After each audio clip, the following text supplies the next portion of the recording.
Okay, so Signature hooked me up with Boy Kills World, which is great. I was really looking to see this film. Wasn't able to get to the cinema, but yeah, now I had the chance, right? It is directed by Moritz Mohr, written by Tyler Burton Smith and Arend Remmers, from a story created by Arend Remmers and Moritz Mohr. The film is then produced by Zanab Azizi, Wayne Fitzjohn, Dan Kagan, Alex Labovovich, Roy Lee, Stuart Manashil, Sam Rami, and Simon Swartz. It's executive produced by Bill Skarsgård, uh, Sipoy Nikosi, Moritz Mohr, Mlazik Majo, Christian Mercury, Humphrey Maffei,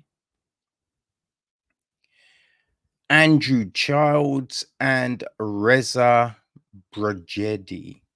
It's associate produced by Matthew Judd Fitzjohn, Malwand Majogo, Vance Null, and Sandra L. Rose Tortola. Line produced by Alan Shearer. Yeah. Ludwig Forsell took care of the score.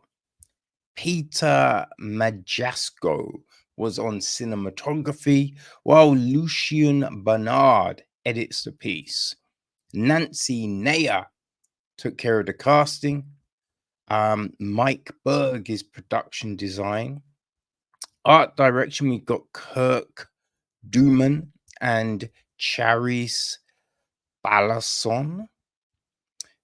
Fred Deprez was set decoration, while Danielle Knox was costume design.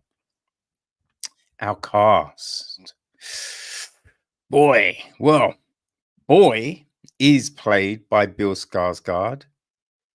June 27 is played by Jessica Roth.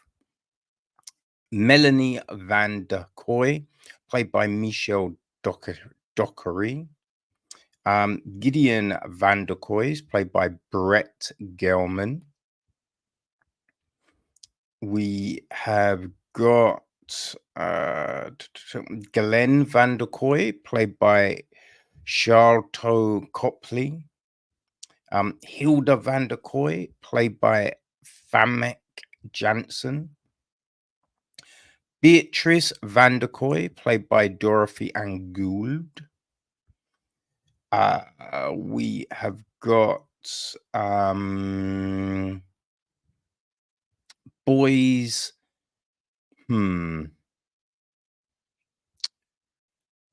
Boy's mother, played by Rolanda Maris. We have got a younger version, two younger versions of boys. One played by Carmen Crovetti, the other played by Nicholas Corvetti. There is the voice of boy, the voice of boy, right? Who is Jon Benjamin, right, from Archer. And that was bugging me because I'm watching this and I'm like, I recognize the voice. Where is this voice coming from? And yeah, it's Archer himself, right? We have got the shaman, played by Yayan Ruhian. There's Beanie, played by Isaiah Mustafa. So that's Benny, actually. Benny, Messiah Mustafa. Basho, played by Andrew Koji. Mina, played by Quinn Copeland. Who else do we have? Anna the Flower Girl, played by Jane DeWitt. Noodle Husband, played by Jodie Abrahams. Noodle Lady, played by Izzy Klink. And the Noodle Child, played by Jasmine Malum. Daryl, played by Kevin Otto.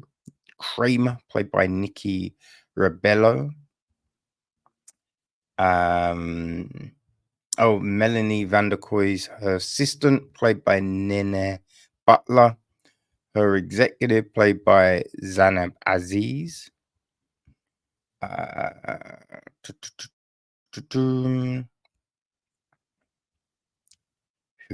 think that's probably it. We can't get into too much stuff without ruining things. So I think that's our main cast. Okay. Now, the gist of the story, right? In an unnamed post-apocalyptic dynasty, the tyrannical Van Der Koy clan rules with brutal efficiency, led by matriarch Hilda. The family exacts terrifying punishment on anyone who dissents. Each year, their heavily armed military hunts down their enemies for the culling, a brutal public ritual in which helpless citizens are slaughtered in a televised extravaganza. When his family is targeted for the culling, a small boy miraculously escapes death with the help of a mysterious shaman. Left deaf and mute by his ordeal, Boy lives in complete isolation, except for the wisecracking ghost of his little sister. As the shaman tutors him relentlessly in the art of killing. As Boy reaches manhood, he embarks on a blood-soaked quest for justice against Hilda and her family. Boy, right? That's it. That's it. And if you've seen trailers for this or clips or whatever, it looks kind of crazy, right? Looks kind of crazy. Now, there's a bit of it's kind of it's not such as direct a statement, but it's some words on the production. All right, so director Moritz Mohr, spectacular dystopian action thriller Boy Kills World can be traced to an idea he and fight choreographer David Starasky began to explore about 5 years ago.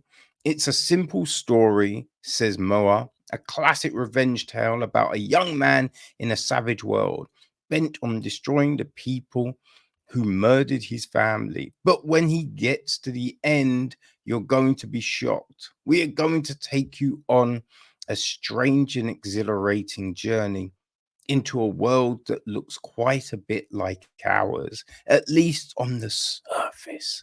Elements of state-of-the-art video games, Korean action movies, Japanese anime, and classic horror fantasy inspired the film's storyline, and remarkable visuals. According to the director, I'm a long-time gamer and I've tried to infuse the movie with that kind of craziness and fun, he explains.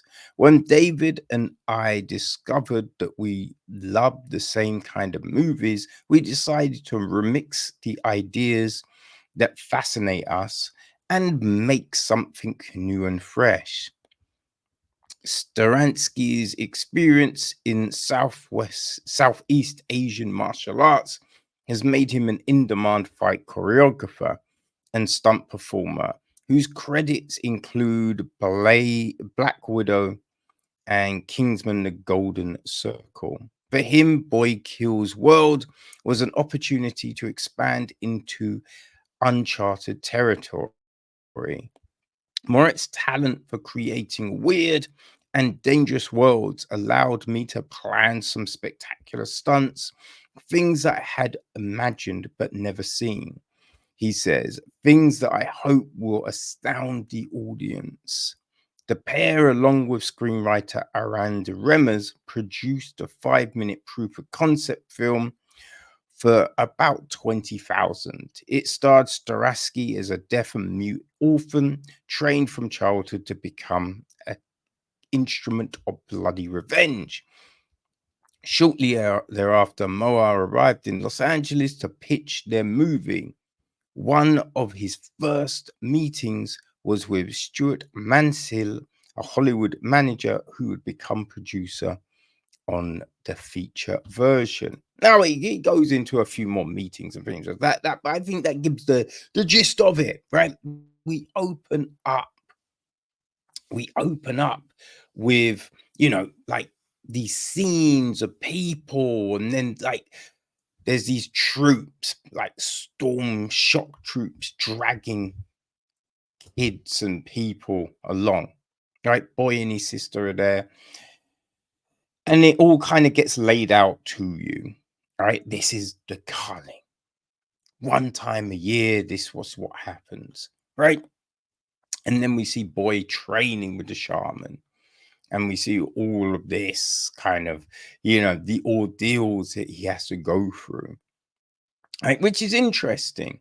I think this film definitely has crazy stunts, crazy action.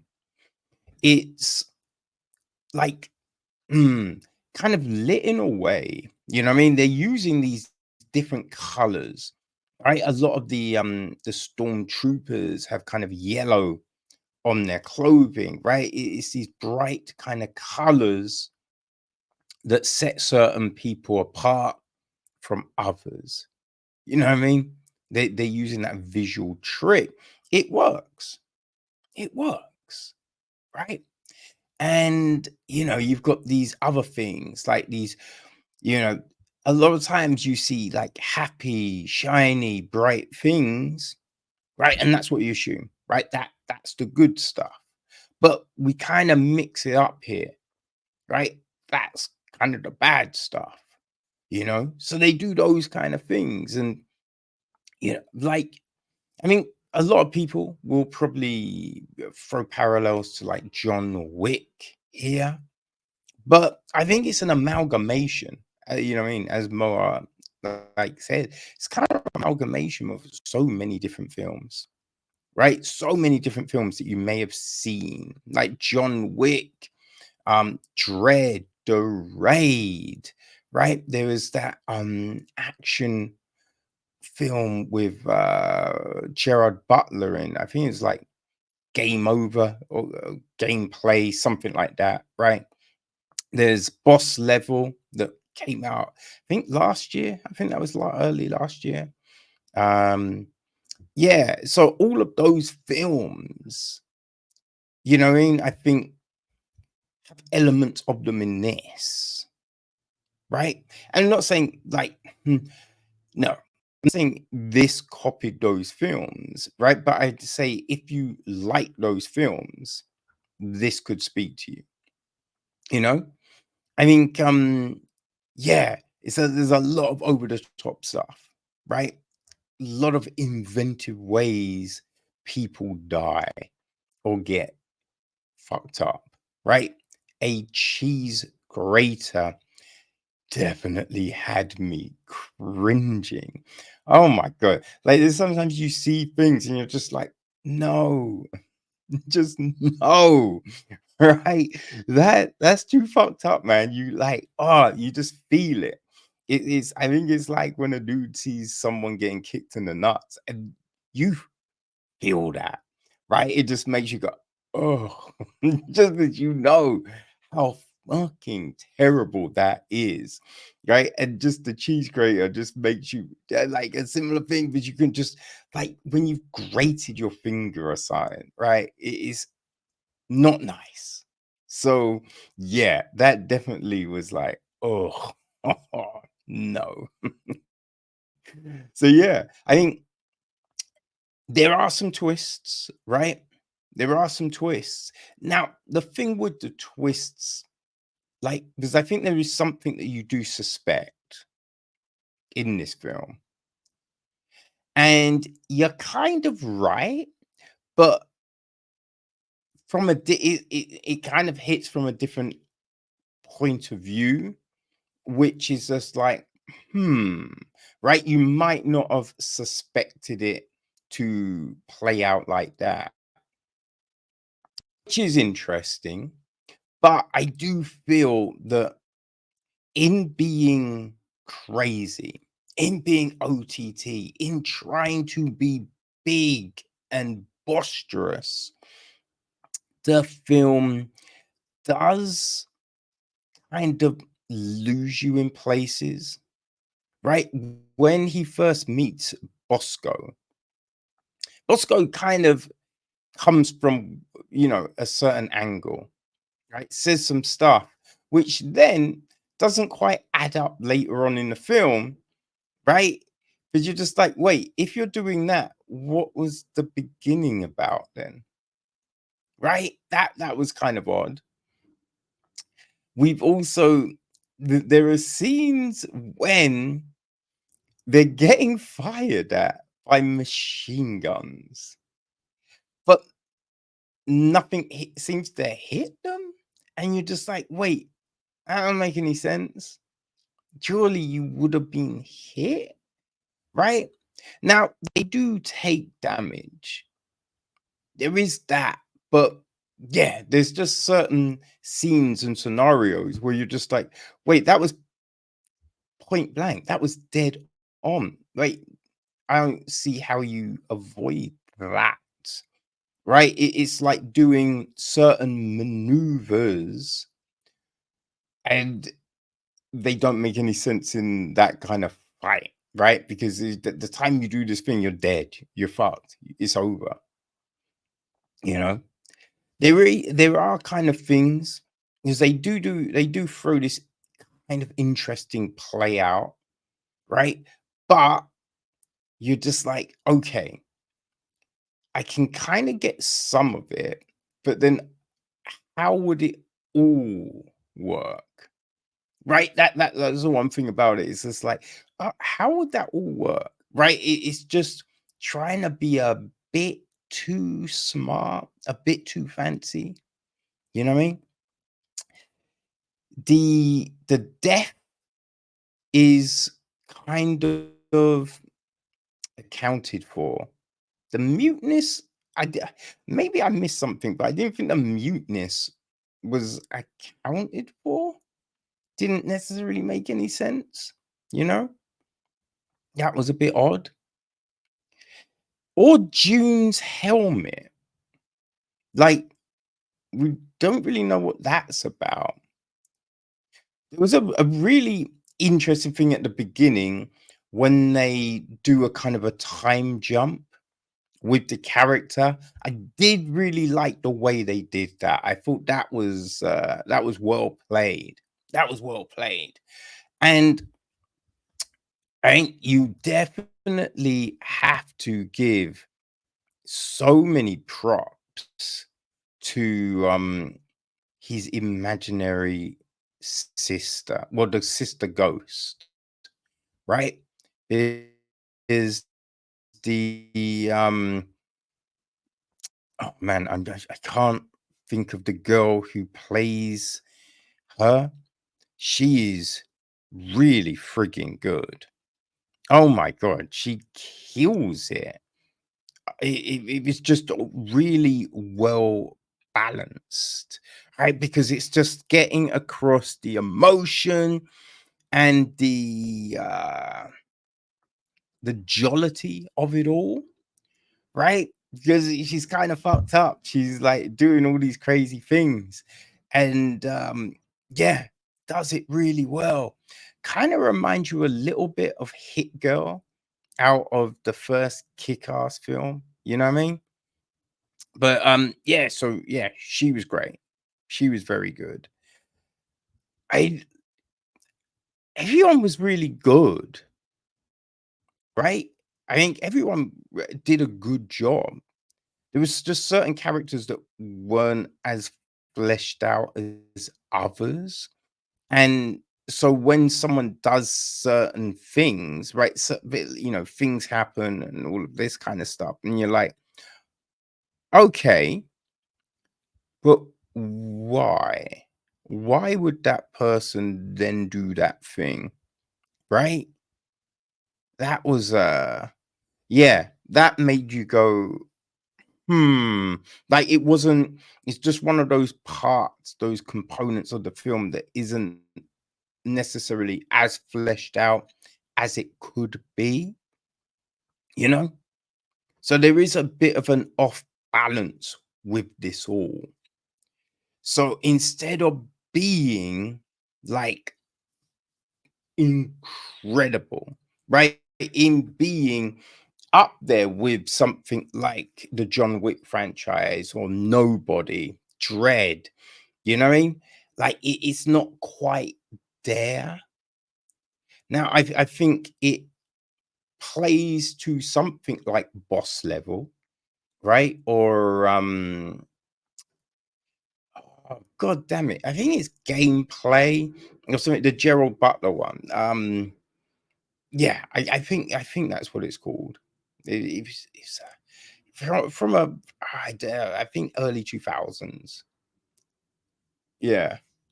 God damn, I cannot remember the name of the film, but I think this holds up with something like that. You know what I mean? So yeah, if you like the boss level, I think you will like Boy Kills World. If you liked, there is the I think it was Mark Wahlberg film. I think it's Infinite, right? I think you'll enjoy this, right? You just think of that recent Stallone superhero film that Amazon made. Cannot like Samaritan, I think it is. I think this is better than that. You know what I mean? So yes, the film, it hit digital, right? Hit digital um on the 10th of June. But if you like to what I mean, have that hard copy, the DVD, Blu-ray, and 4K UHD will be out on the 5th of July. So yeah, you will be able to own it then, people. So if Boy Kills World sounds like your cup of tea, then the 5th of July is a date for your calendar, right? So yeah, as I said, look, if you like boss level, if you like those crazy action films, Mortal Kombat, right? Stuff like that. Because it is kind of like a computer game adaptation, even though it's not based on a computer game. You know what I mean? So if you like all of those, then yeah, Boy Kills World will be for you.